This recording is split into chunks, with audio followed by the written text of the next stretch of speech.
এখানে উপস্থিত আমাদের সম্মানীয় জেলা সভানেত্রী, এই কেন্দ্রের বিধায়ক শ্রী পার্থসারথী চ্যাটার্জি, আমাদের আরেক বিধায়ক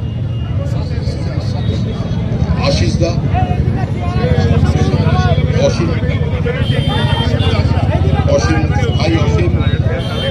এবং আমার সমস্ত সহকর্মী বন্ধুগণ, আজকের দিন একটা প্রতিবাদের দিন, বিষাদের দিন, বর্তমান প্রজন্মকে মনে করিয়ে দেবার দিন যে আজকের দিনে ধর্মের নামে আমার দেশটা দুটুকরো হয়ে গিয়েছে। মাইনরিটি নামে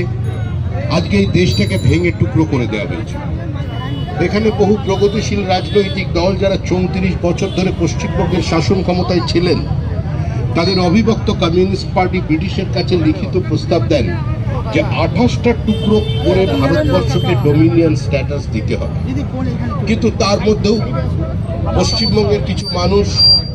তারা রুখে দাঁড়িয়েছিলেন একটি সেপারেট হিন্দু হোমল্যান্ডের জন্য, এবং 1947 সালের 20শে জুন